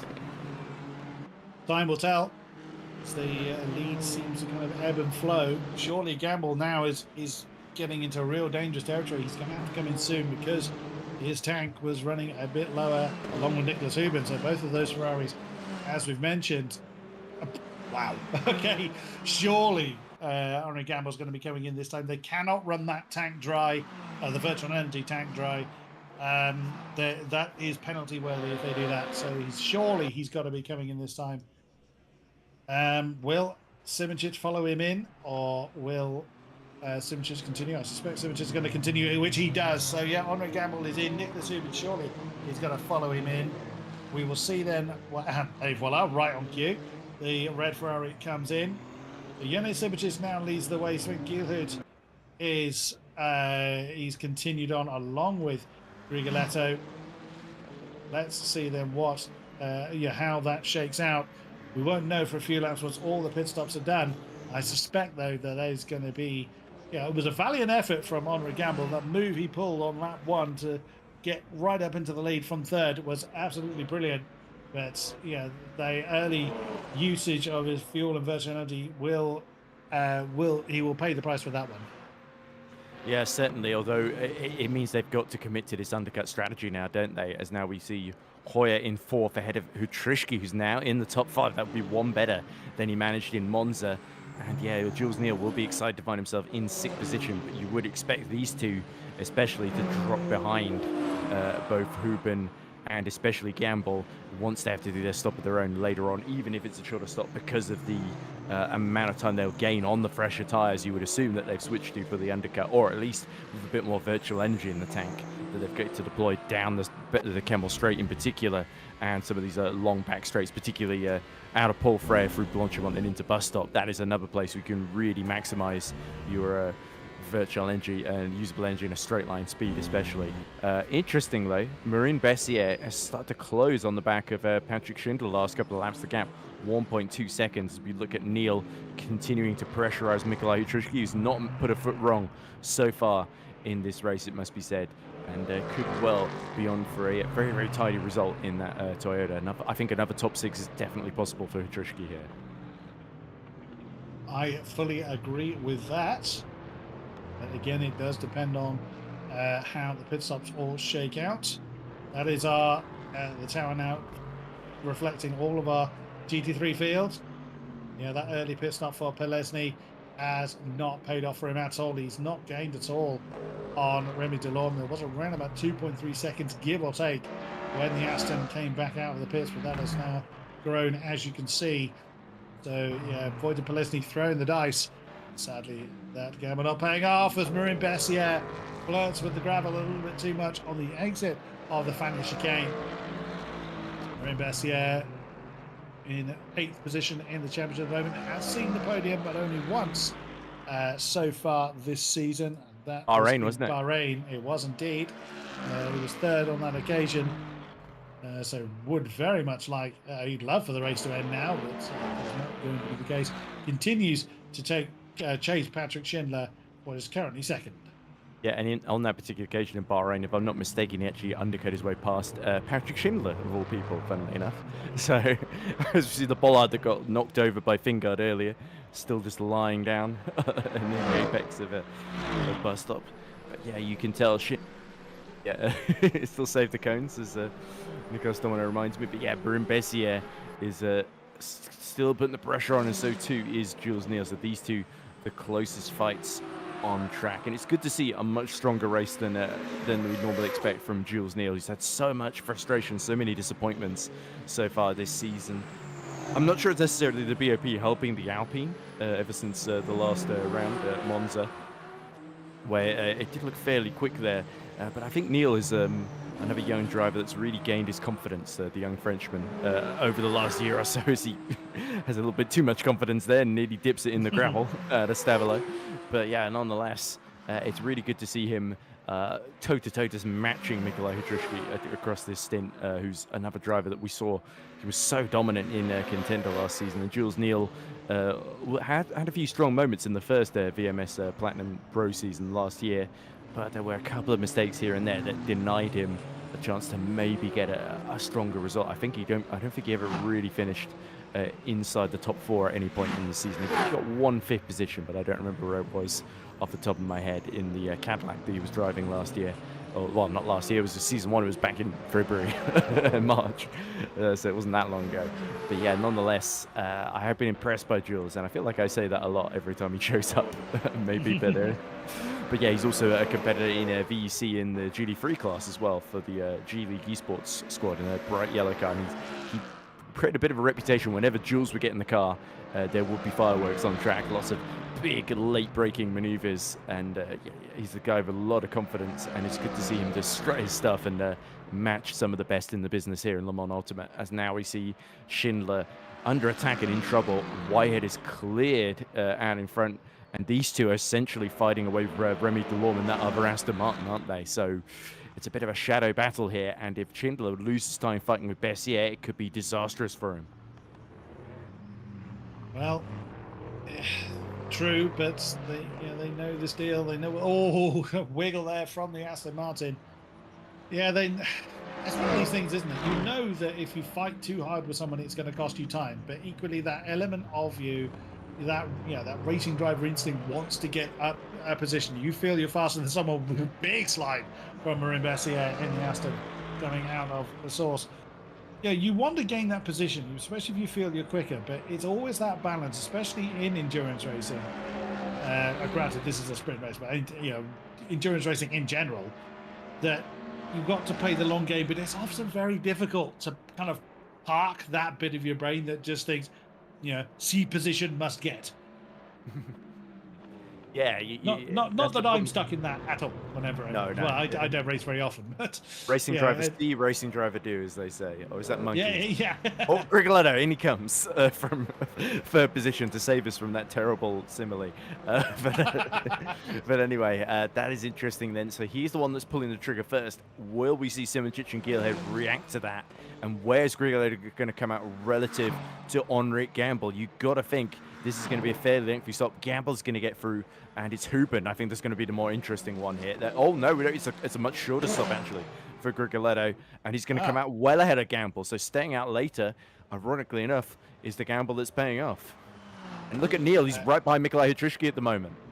Yeah, well, literally on top of him. They're side by side. The Alpine with the inside line coming down. Oh, big between them, and they're off. Oh, no, the Alpine a little bit too committed. Well, they both were very committed to that, but sadly, Hutrushki and Neil not giving each other enough room as they were trying to go side by side through Lake Com, and that put the Alpine off onto the dust. That's a shame for Jules Neil. Was trying to make the move, but sadly, it did not stick. There's Grigoletto, there's Gamble. I think it's just the longer stop that's undone it for Gamble. But yeah, we'll see if he's able to close in the remaining 18 minutes. Could also be that Grigoletto maybe is under fueled on virtual energy as well compared to also Gamble. Possible, yes. So it could be a gamble from Fabio rather than anybody else. But this is going to be fascinating to see how it plays out. But yeah, and Ballet's backwards off into the gravel at Bruxelles there. So that is going to be another obstacle for everybody to avoid there. But Ballet does get going again, just behind, I think, is that Hoopen. Yeah, not a great race it's turning into for him. But yeah, the Neil Hutrushki incident, that was two drivers, neither willing to back out. You saw Neil got a great run onto the Camel Straight, got himself just half up the inside. Hutrushki sort of closed the door. And I said that Neil was matching him. He matched Hutrushki by both of them driving into the gravel. Yes. Yeah, that's cost. A few car lengths for Jules Neil. In comes Real Gilhead from second position then. I think we're going to see pretty much the rest of the Hypercar field coming in pretty sharpish now as Michi Hoyer in from third. Along with Hutrushki is also in. Does Jules Neil follow him in? No, the Alpine has chosen to continue. So we'll see. This is interesting. Yeah, the Alpine got better fuel mileage maybe than the Ferraris. Possible. Yeah, we don't really know because unfortunately, as you said, that Jules Neil tends not He's to got be more than Simijic. Wow. He does. And Simijic have been saving more than all the others as well. As Grigoletto on 33% then. So he did refuel some of the virtual energy. But it'll be interesting to see how much he did relative to Gamble, as I didn't quite get the chance to see Gamble's. But there we go. The order reasserts itself. Simijic should come out in the lead, but it could be close if he makes any mistakes here. There's still yellow flags out on track, although they disappear then. But I think the net order we're looking at is Simijic, Grigoletto, Gamble, Gilhead, and Hoopen, I think, are top five. Gamble will be very, very happy with that to maintain a podium contention. As we now look at Nicolas Hoopen on the back of Gilhead, challenging for what is currently fourth position. Polesny with no rear wing. Oh no, Wojciech Polesny. What has happened to him? He's parked it. There's been some kind of issue. That was on the Camel Straight as well. So he might have got hit into La Source actually in the back by somebody.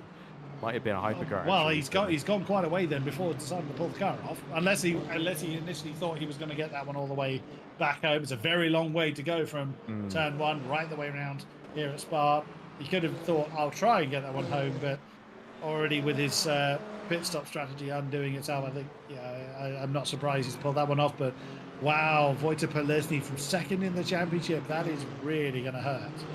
Yeah, and that is surely, realistically, especially in the Sprint Cup, his championship chance is over, and he's got maybe a very, very slim chance of maybe getting back into contention overall, as now Jerne Simijic makes his crucial final stop, and surely Jules Neil will be following him in very, very soon. You can see Hoopen, Gilhead, Gamble, Grigoletto all absolutely pushing because they know this could be their only chance to get anywhere near Jerne Simijic now. So you see Whitehead also pit from the GD3 lead. So actually, he's got Schindler, Wunschweit, and Prendergast all running longer than him. So yeah, Whitehead deciding he wants to just blast past them then.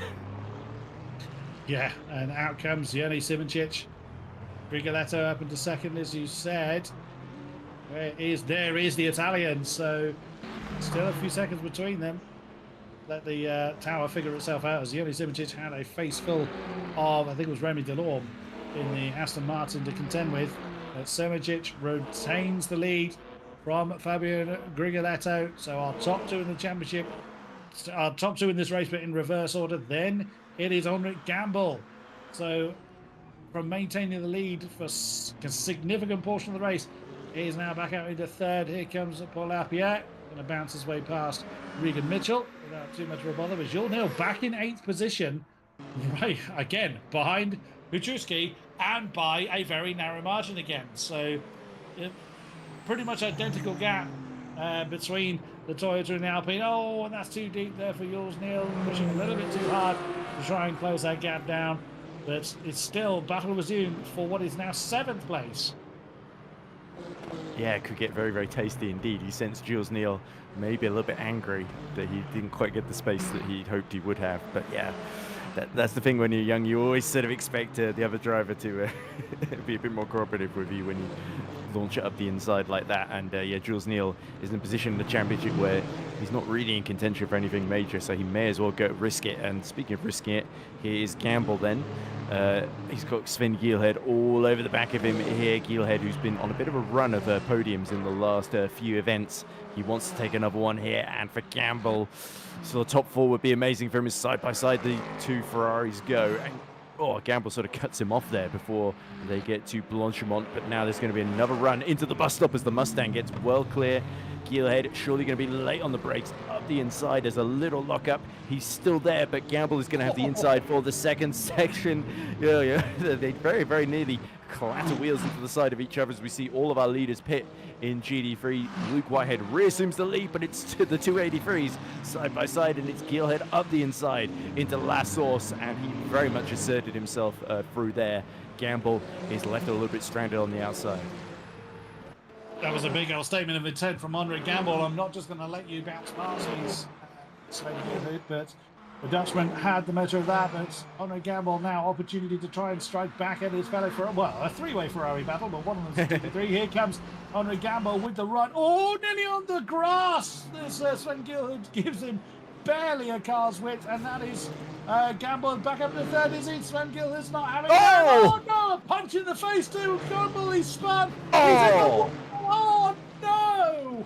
From a brilliant battle for what podium positions, and Gamble has now introduced his car to the wall. It was a straight on-side impact. We don't know what the damage of that is, but it looked. Oh, it's going to be pretty bad. Oh yeah, that's a horrible, horrible grabbing car. Oh, Henrik Gamble, what from leading over half the race to now the car not even steering straight. Oh no, you never want to see it.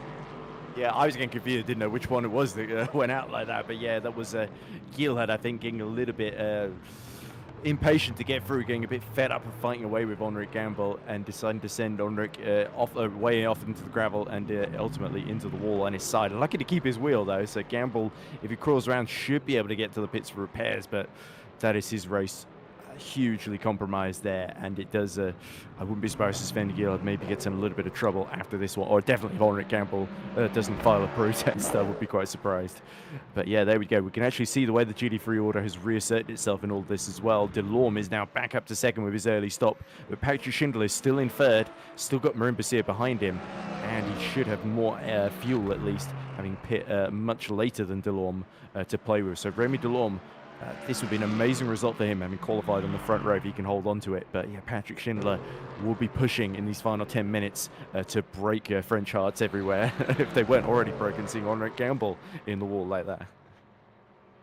Yeah, it's a shame. You never want to see it. I mean, Chad is obviously making its opinions known. Obviously, the stewards will make the final decision if a protest is raised.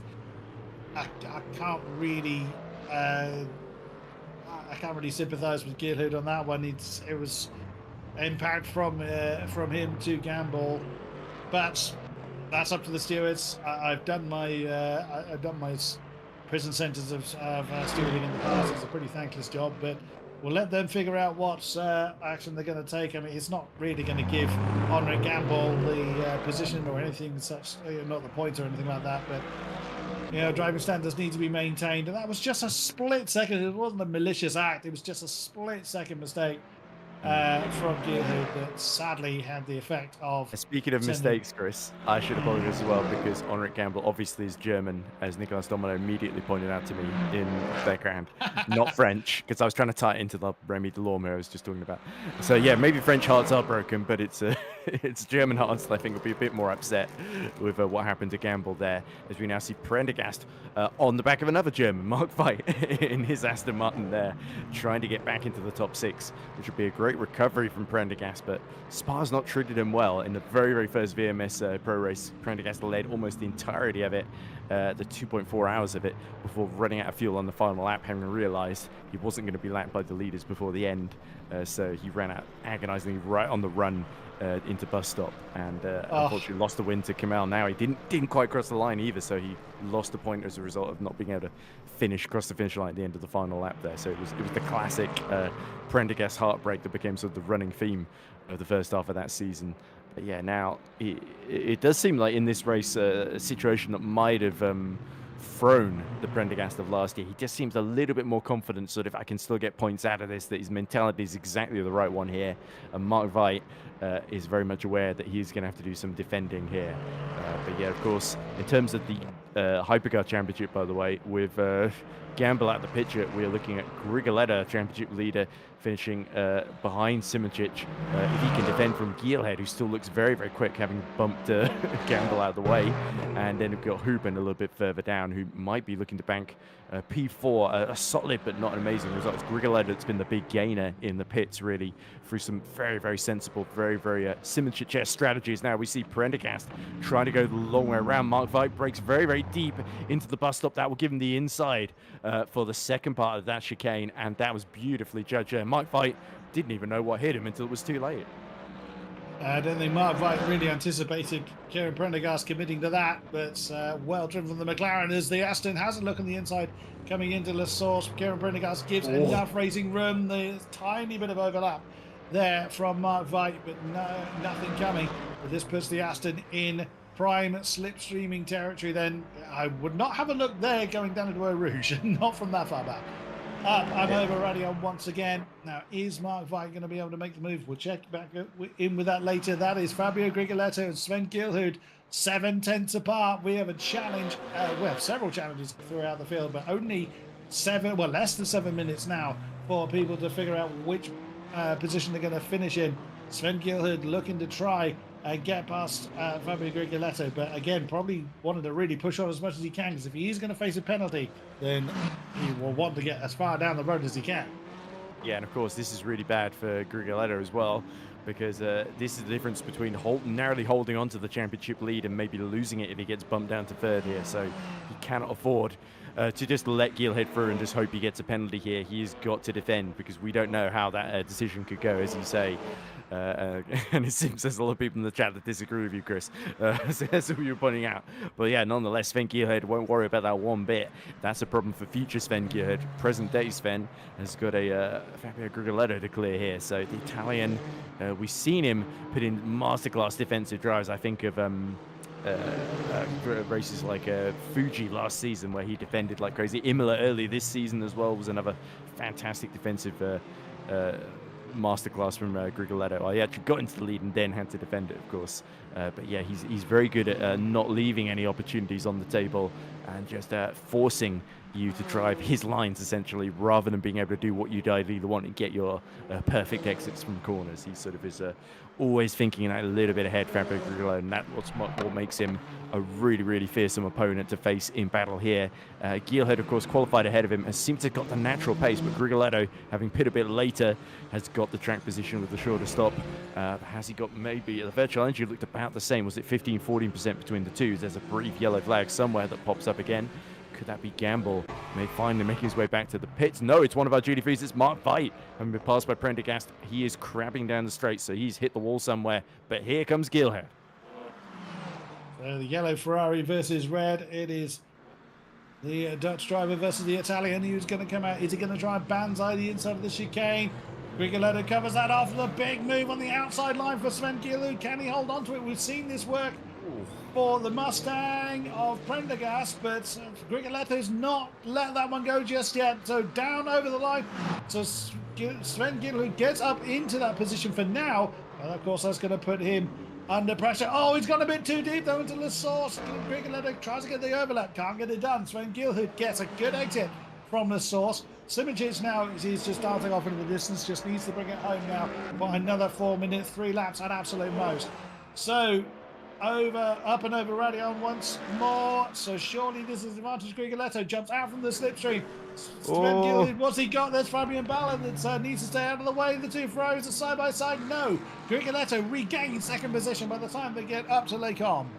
Again, Rigoletto was thinking ahead there and knew he didn't need the inside for Les Source or for bus stop. It was all about the run, staying close. But now Gilhead is locking up hugely into Brussels. He's very, very impatient to take it back off him. And Gilhead is going to take risks here. And Rigoletto has to be aware of that. He's just got to hold him off for 3.5 minutes more. So Rigoletto under real pressure here with championship stakes up for grabs. Gilhead, he's a little bit adrift in 4th in the championship, still got some hopes, but he just wants that P2, what would be his best result yet. So Gilhead having played sort of second banana in terms of the yellow Ferraris to Campbell for most of the day, senses his opportunity to be the lead Ferrari overall, as now Regan Mitchell appears at exactly the wrong moment for Rigoletto, and somehow both of them make it through without any incident then. Yeah, Regan Mitchell actually reacted, he's getting a bit used to this now, he's reacted very quickly to that one. But yeah, how many times has he been caught in the middle of someone else's battle? It's that same corner as well in Fania. Is it? Yeah, it's that same area that Regan Mitchell has been caught. Again, no, that's not a slate to Regan at all. He's just doing his own thing and running his own race, exactly as he should be doing. It just happens to be that he's been caught in other people's fights at that point in the circuit numerous times. He must be just thinking, am I a magnet at this point? Oh, you just saw Gilhead trying to box in Rigoletto behind, I think, is Prendergast. It might be Rodriguez. It might be Rodriguez, yes. It's identical cars. The black cars. Gilhead. And now has he set himself up for a bit of a fall here? No, he slots himself back behind Rigoletto. The Italian, well, they both know what the game is here. Everybody plays this game of cat and mouse up and over Radion along the Kemmel Straight, but this time it's the Dutchman that is the training car. They've only got a couple minutes left on the clock. This is penultimate lap here in Spa. Yeah, if Gilhead is smart here, he might save some of that virtual energy for the final lap rather than wasting it on this one. Of course, it is a long lap, though. We'll have to see if the timer runs out before then. Gilhead actually falls short. I think Rigoletto was using some of his virtual energy there as well. So, again, the word of the day has been gamble, hasn't it? In both senses of the word. Yeah. Gilhead going around the outside, 7% energy left. Oh, that's a bold move. He can pull that one off. Gets the side swipe from Rigoletto. Has still got a couple of wheels alongside into No Name. Needs to be so careful not to spin Rigoletto out. Rigoletto had to go wide, and it's going to be side by side into Pouhon. Can Gilhead hold his line? Yes, he can. Rigoletto has to concede, and that's really bold from Sven Gilhead up to P2. But is Rigoletto going to take that one sitting down? No, he is not. A little bit deep there from the Italian, coming up into Fania chicane. They dance their way past another one of the Black Mustangs. Well, probably is Prendergast. So there's a gauge and all nearly impact between Rigoletto and the Mustang. That's giving Gilhead a tiny bit of breathing space. Now it is dump the battery and run. That is the best that Sven Gilhead can hope for. Now Rigoletto, is he just... You can't imagine he's just going to sit there and wait for the timer to run out. He's going to push on, but that's almost a second he's dropped back just because that Mustang was in the wrong place for him. Again, it wasn't the Mustang. Doing nothing wrong. He made a little mistake before that. I wondered maybe he didn't change tyres at the pit stop, and that was why he was able to get serviced so quickly. And maybe it's Gilhead who has swapped tyres there. So, yeah, it could be between a rock and a hard place. But, yeah, if he's got enough virtual energy, if he can get just close enough, there might be a small chance to retake second position here. But otherwise, he might have to just hope that Henrik Gamble's protest in the steward's room goes his way against Gilhead. Because that would give him second position anyway. But, yeah, look, he's just over a second back. I think it's over. And Simoncic and Whitehead, for the second race in the road, both of them are on to fabulous victories here. Very true. Then the checkered flag being ready then, as you say, for Simoncic and Whitehead respectively. And there is Yannis Simoncic tucked up behind. That will be Remy Delorme, I think, one of the Astons. Was it Bessier? I think it's Bessier, yeah, because this is Schindler. He's about to lap now, isn't it? And they're about 1.3 seconds apart. So yeah, Bessier is going to take P4, which would be another strong result for him. and after he really had a tough time in Monza, I think he would absolutely take that, fighting away with the championship leader in GT3. That is impressive. Will he still be the championship leader after this? Because the momentum behind Whitehead has been considerable, and we can't, of course, forget Remy Delorme as well. 11.9 seconds back, but he's been really in a very, very almost two. Whitehead's been in a class of his own. Delorme has been in another class, and then there's been everybody else really in GT3. Yeah. As we see Simoncic then is surely about to win with the clock having run out. Just a few corners to go, Chris, and he has been absolutely sublime today. Didn't panic when he lost the lead at the start. Waited for Gamble and Gilhead to exhaust themselves, and now Gilhead's charge is going to fall just short here. And there is Luke Whitehead. So Whitehead's got the fuel here to do another lap. Yeah, He's that's been exactly too what I was successful. just thinking. That's exactly what I was thinking. Hopefully he's got the fuel on board. Otherwise, exactly as you were saying earlier, not being lapped by the leader is the worst thing to happen. But over the line, your winner here in Spa for the Hypercar class is Yannick Simoncic. 2 wins on the bounce for him. Second is going to be on the road, at least, Sven Gilhead, with Fabio Grigoletto rounding out the podium 3. Nicholas Hubens already bounced his car back into the pits. Remy Delorme, we see him. No, he's going slow. Oh, yes, of course, because he was behind Yannick Simoncic. So Jules Neal. So Trusky comes home in 6th. Michi Hoyer in 5th position. Jules Neal, his first point of the season, comes home in 7th position in the Alpine. I bet you he'll be very happy with that. Paul Lapierre in the Ferrari comes home in 8th place, with Farinelli is going to be coming home in 9th. Some way down the road. It's been a very uncomfortable race for the Italian. There is Luke Whitehead now. Is he going to be able to make it home? Pretty much everybody else has already crossed the line. Remy Delorme in 2nd, superb effort for him. Patrick Schindler rounding out the podium for the GT3s, with Bessier in 4th and Wunsch in 5th place. Well, Luke Whitehead, from a uncomfortable start to the beginning of the season, he was 6th in Imola, he was 8th in Fuji, but has been on the podium since then and is going to make it 2 wins in a row if he has got the fuel in the car to do it. He's even if he doesn't, else, they're probably going to give it to him because he's done more laps than anybody else. Yes, because he's the only one that would be deemed on the lead lap, as Remy Delorme finished behind Yannick Simoncic, across the line behind Yannick Simoncic. It's interesting though, Chris, because this nearly happened in Monza. As it always dips with in the crowd, he's still pushing, even though he can't lose this race effectively at this point.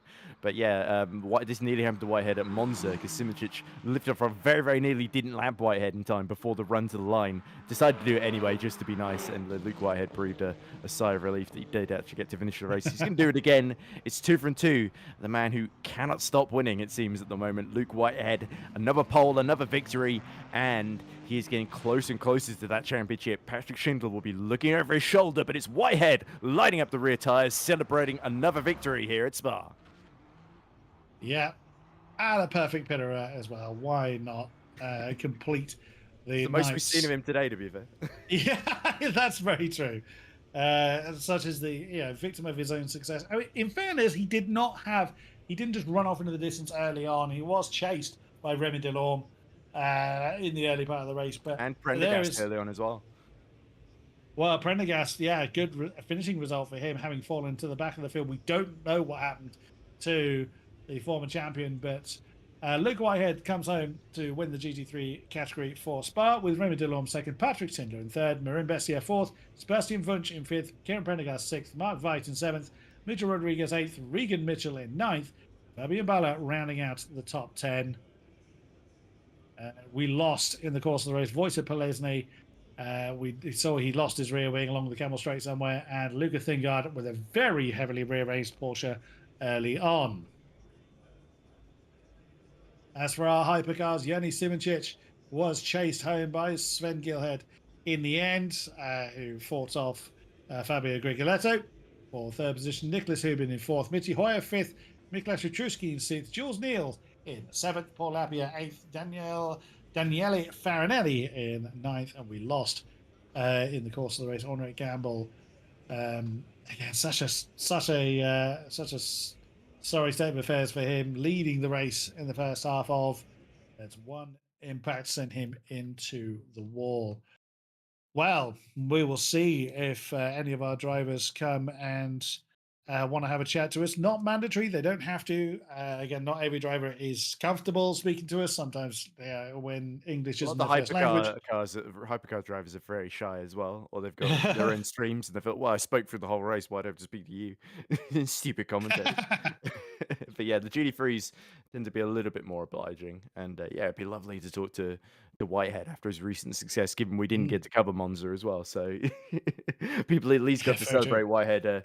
His win live, and indeed for Simoncic as well. Yeah, it was another really strong. Like I said, it was classic Jenna Simoncic, and he's won at Spa before in the VMS Platinum Split Pro Series as well. And he's done it again, hasn't he? So as we see, as if by clockwork, it looks like Luke Whitehead is waiting to be interviewed. So shall we drag him in and Yes, hear what he please has to do. say for himself, Chris? Absolutely so.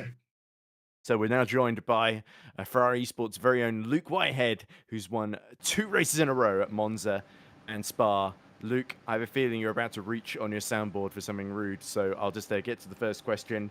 Congratulations, another brilliant win for you, and you are one step closer to catching Patrick Schindler for that championship lead in GT3. It's been such a big turnaround for you. You must be over the moon with that one. Yeah, well, first off, good evening, everyone. Hope you're doing well. I found it eventually. There we go. Yeah, fish. But yeah, no, it was a good race.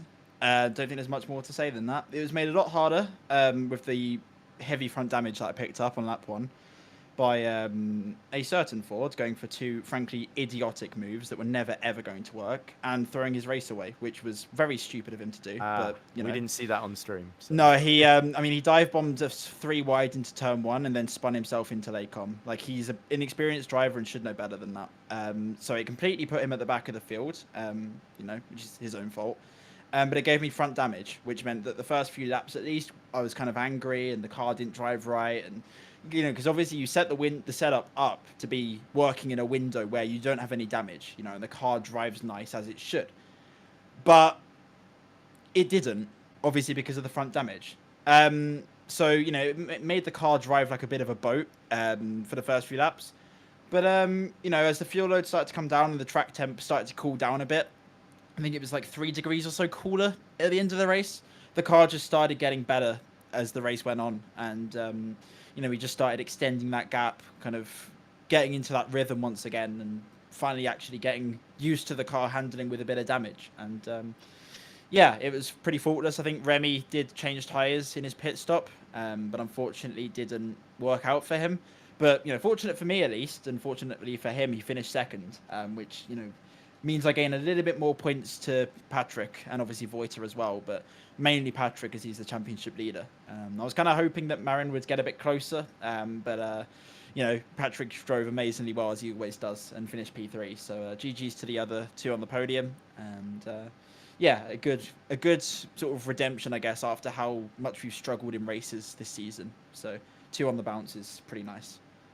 Yeah, and I can tell you, by the way, championship standings, I've just worked out now from my spreadsheet. Very interesting. I'm looking at Luke Whitehead, 97 points. Patrick Schindler, 100 points exactly. And then we've got Polesny and Kieran Prendergast both on 79 exactly. So that's 3 points off the lead. 1 more sprint round to go, and then the grand finale at Le Mans as well. So Qatar, Le Mans, very different circuits. You must be excited about this, Luke, because all of a sudden things are going the way of that Ferrari 296, aren't they? Yeah, definitely. I mean, these 2 races, I kind of need to make the most of them, because obviously there's another update coming on Tuesday, and we don't know what that's going to do for the order. You know, the BOP for the Ferrari has been very good. Tyre wear still a sore point, but, you know, the pace today was very good for the car, and it meant that tyre wear didn't really become a factor. But obviously, if we go into the next race and the car is suddenly a bit slower, then we're really going to suffer, especially at Qatar, which is very high deck. So it's going to be difficult. It's going to be very difficult for us moving forward. But, you know, we've got the momentum. That's the main thing. I'm very momentum-based. If stuff's going well, then I tend to drive even better. So we'll see how we go at Qatar. And then Le Mans, I've been driving a lot recently, and I quite like the track now. So we'll see how we get on. But, you know, Patrick's always going to be very strong. You know, he's very quick and knows the sim very good. So, you know, going to have my work cut out, but we'll see how we get on. Chris, any questions for Luke before we let him go?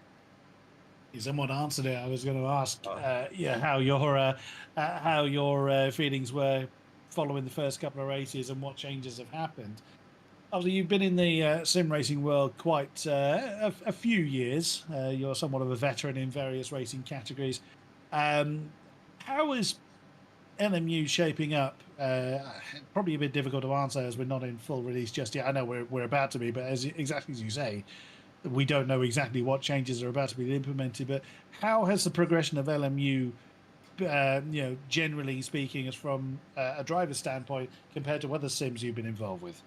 Yeah, I mean, NMU is the sim I enjoy the most right now. It's that simple, and it's the one I'm driving as a result. And obviously, there's not a lot of, it's no secret, there's not a lot of top tier competitions going on at the moment. So, it's quite sparse in sim racing if you're an esports pleb such as myself. But obviously, NMU drives the nicest, and the thing is, the devs listen. The devs are very communicative with the changes that they make. They listen to feedback. They're very receptive, unlike certain devs. But it definitely helps. And as I say, they're going in the good directions, and the sim is picking up momentum. So I enjoy it a lot. And that's pretty much all there is to it. Obviously, we'll see what the update brings. I don't know what changes they're making. Hopefully not too severe, because I like what the sim, I like where the sim is currently for the GT3s at least. So we'll see how we get on. But I think it's definitely, they're going in the right directions with it. And I think that they're, doing all the right things. So just got to hope they continue, because I think the devs are very clued up on what they want from the sim and what people want. So yeah, I'm excited for what the future holds. So as long as they don't break the Ferrari, you're happy.